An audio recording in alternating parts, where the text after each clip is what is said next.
So hello everyone, welcome to engineers career point platform. My name is Gurvinder. आज का जो ये मेरा वीडियो है, ये हरियाणा पब्लिक सर्विस कमीशन में जो ITA principal, deputy director, director multiple post के लिए जो एक वैकेंसी का नोटिफिकेशन आया हुआ है, 91 पोस्ट हैं जिसके अंदर उसके एग्ज़ाम सिलेबस से रिलेटेड है। मैंने पिछला वीडियो बताया था, ऑल्दो कि हम लोग उस नोटिफिकेशन को डालने के लिए लेट थे, बट स्टिल मैंने ये जानने का कोशिश किया कि कितने के लोगों ने वो एग्ज़ाम भरा हुआ है और काफ़ी बच्चों ने उसको गूगल फॉर्म भी फिल किया है। तो अगेन मैं आप लोगों को सभी को रिक्वेस्ट कर रहा हूँ कि आप लोगों में से जिसने भी इस एग्ज़ाम के लिए भरा है, अप्लाई किया है, तो इस वीडियो के डिस्क्रिप्शन में गूगल फॉर्म है। हम बहुत ही जल्द एक इस एग्ज़ाम से रिलेटेड अनाउंसमेंट करने वाले हैं। मे बी वो मॉड्यूल प्रिपरेशन से रिलेटेड है या और भी अदर एग्जाम से रिलेटेड है, क्योंकि योरपीडिया engineers career point is the platform जो ऐसे मॉड्यूल जिसके लिए कोई सर्विस प्रोवाइड नहीं करता है, हम लोग उसके लिए मॉड्यूल प्रोवाइड करते हैं। कोई जैसे airport authority of India, HPSC का असिस्टेंट एनवायरमेंट इंजीनियर आया, तो ऐसे बहुत सारे एग्जाम होते हैं पूरे साल के अंदर जिसमें हम लोग सर्विसेज प्रोवाइड करते हैं।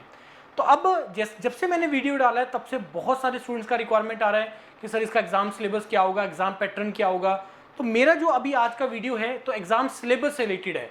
पैटर्न मोर और लेस सेम रहता है। अगर इन्होंने ऑब्जेक्टिव पेपर लिया जिसके होने के चांसेस ज़्यादा हैं, objective then the interview will be there, जिसके होने के चांसेस ज़्यादा हैं, तो उस केस में क्या होगा कि 80+20 जो normally Haryana public service commission में जो लेक्चरर के केस में भी, ऑल्दो उसमें प्रीलिम्स और मेंस हुआ था, लेकिन अदरवाइज एचपीएससी नॉर्मली जो प्रीलिम्स करवाता है या जब ऑब्जेक्टिव करवाता है तो 80+20 का रेशियो रखता है, जो कि मेरे को एक्सपेक्टेड है कि इसका भी एग्जाम पैटर्न वही रहने वाला है। मैं एक्सपेक्टेड बोल रहा हूँ, होगा नहीं होगा वो इसके एग्जाम पैटर्न आने पर ही पता लगेगा। 80 technical and 20 questions non technical. अब टेक्निकल की अगर हम पर्टिकुलरली बात करें तो बच्चों को आइडिया ही नहीं लग पा रहा है, नोट द बच्चे कैंडिडेट्स को आइडिया नहीं लग पा रहा है कि इसका एग्जाम सिलेबस होगा क्या। अब मैंने जो पिछला वीडियो अगर आप लोगों ने सुना है तो मैंने उसमें भी ये बोला था कि similar type of exam other state में भी हुए हैं, और ये वाला एग्जैक्टली जो चीज़ें इन्होंने मेंशन की है पोस्ट, वो मध्य प्रदेश में एग्जाम हुआ था पीछे से, तो उसमें ये क्लियरली मेंशन था। अब उसमें मैंने एक रेफरेंस भी दिया था कि हरियाणा जब भी नॉर्मली एग्जाम कंडक्ट करवाता है तो वो अदर स्टेट्स के जो है वो सिमिलर टाइप ऑफ एग्जाम के सिलेबस को वो पिक करता है और उसमें अकॉर्डिंगली चेंजेस या एज इट इज प्रोवाइड करता है, जो कि हुआ असिस्टेंट एनवायरमेंट इंजीनियर में, जो कि हिमाचल का डायरेक्टली ऐड किया। असिस्टेंट इंजीनियर के केस में गेट का सिलेबस एज इट इज डाला जाता है। तो मैं उसी लाइन पे बोल रहा हूँ कि मध्य प्रदेश में जो एग्जाम हुआ सेम चीज़ के लिए, तो उसमें उन्होंने क्या सिलेबस रखा था, और बच्चे मेरे से ये भी पूछ रहे हैं, कैंडिडेट मेरे से ये भी पूछ रहे हैं कि सर हम स्टार्ट कैसे कर रहे हैं, कहाँ से पढ़ना स्टार्ट करें।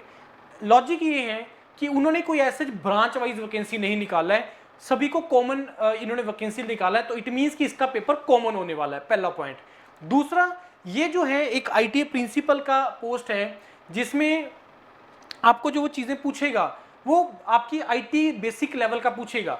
आप लोगों में सभी ने बीटेक किया हुआ है तो फर्स्ट ईयर के अंदर आप लोग कुछ कॉमन सब्जेक्ट्स पढ़ते हो, basic electrical, basic electronics, basics fundamentals of computer applications, mechanical से रिलेटेड बेसिक्स, वर्कशॉप्स आप लोग करते हैं वहाँ पे, इलेक्ट्रिकल का वर्कशॉप करते हैं आप, उसमें जाते हैं, मशीन टूल्स वगैरह में जाते हैं आप लोग, ऐसे कुछ बेसिक वो करते हैं फर्स्ट ईयर के अंदर, कुछ लैब्स जाते हैं, वर्कशॉप आपको एक वो होता है, पूरा कंपोनेंट होता है फर्स्ट ईयर के अंदर, तो वहीं से वो लोग डालेंगे आप लोगों को कॉमन पेपर जो आपको बताएंगे, बहुत ही सिंपल और बेसिक, और नोट बहुत ज़्यादा डेप्थ लेवल का, बीटेक लेवल का भी नहीं, up to the IT level of basic level, क्योंकि वो ये जानने की कोशिश करेंगे ना यार जिस चीज़ के लिए मेरे को रिक्वायरमेंट है, क्या उस चीज़ का बेसिक अंडरस्टैंडिंग है या नहीं कैंडिडेट को, या उसके रिलेटेड वो प्रिपेयर करके आया कि नहीं करके आया।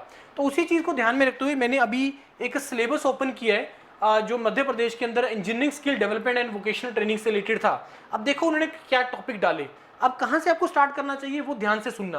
पहला टॉपिक है national and international scenario skill development, क्योंकि इसमें भी स्किल डेवलपमेंट से रिलेटेड है, ऑब्वियस है कि वो आपसे पूछेगा ही पूछेगा। उसके बाद status of vocational education in Madhya Pradesh in Haryana, for example academic and administrative management से रिलेटेड सब्जेक्ट्स, मेंटेनेंस, लाइब्रेरी, क्योंकि ये जो पोस्ट है ना ये एडमिनिस्ट्रेशन वाला पोस्ट है, तो आपके एडमिनिस्ट्रेटिव स्किल्स, उसका नॉलेज, वो सारा आपका चेक करेगा ये, राइट। स्किल डेवलपमेंट क्या क्या स्कीम्स हैं बेसिकली जो इंडिया लेवल पे या आपकी स्टेट लेवल पे चलती हैं। अब आ जाओ टेक्निकल जो आप लोग नॉर्मली पढ़ते हो, बहुत बेसिक और बहुत simple. Engineering mechanics, engineering drawing आप लोग फर्स्ट ईयर के अंदर पढ़ते हैं, फोर्सेस इक्विलिब्रियम हो गया, free body diagram, Lami's theorem, centre of gravity, moment of inertia, engineering drawing, बहुत सिंपल टॉपिक्स हैं ये आप लोग पढ़ते हो। फंडामेंटल्स ऑफ थर्मल साइंसेस आप लोग पढ़ते हो, Carnot theorem, thermodynamics, IC engine, 2 stroke 4 stroke, auto cycle क्या होता है, ये सारी चीजें पढ़ते हो।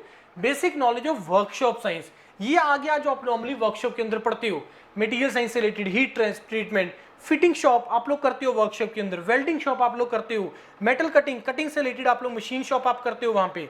देन आ गया बेसिक इलेक्ट्रिकल साइंस, बहुत बेसिक सिंपल आपको यहाँ पे जो कंसेप्ट है वहां से पूछ रहे हैं। Single phase AC circuit, network laws and theorems आप लोग +2 वगैरह में पढ़ते हैं, 9th-10th के अंदर भी आप लोग चीजें पढ़ते हैं, ट्रांसफॉर्मर्स, और बहुत डेप्थ में नहीं पूछेगा, बहुत ही बेसिक लेवल पूछेगा।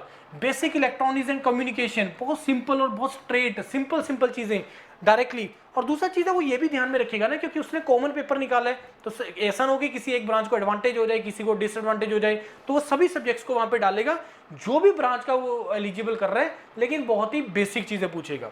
सिविल की बात करें, सर्वेइंग का बेसिक, फ्लूइड मैकेनिक्स यहाँ पे डाल दिया, टेस्टिंग वगैरह से रिलेटेड डाल दिए, एयर पोल्यूशन, नॉइज पोल्यूशन, तो ये इन्होंने चीजें यहाँ पे ऐड की हैं।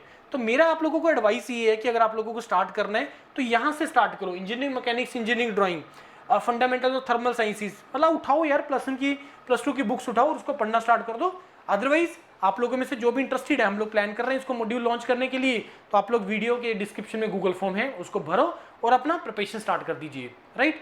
कोई भी डाउट है इससे रिलेटेड आप लोग मेरे को कॉल करो। मॉड्यूल लॉन्च होगा नहीं होगा डिपेंड करेगा कितना लोग क्वेरीज में जनरेट करेंगे। इट्स वेरी सिंपल, क्वेरीज आएगा, मॉड्यूल डेफिनेटली लॉन्च होगा और आपके लिए बहुत ईजी भी हो जाएंगी चीजें। तो इसमें हम रिटर्न और इंटरव्यू दोनों का प्रिपरेशन हम लोग करवाएंगे, जो कि हम लोग पूरे इंडिया में जो various modules, tailor made modules जब हम लॉन्च करते हैं, as per the requirement of exam जब हम लॉन्च करते हैं, तो उसमें प्रिपरेशन हम लोग उस एग्जाम के रिक्वायरमेंट के हिसाब से करवाया जाता है, राइट। स्टिल कोई डाउट है मेरे को कॉल करो, गूगल फॉर्म भर दो और अपना प्रिपरेशन स्टार्ट कर दीजिए। Thank you and all the best to all of you.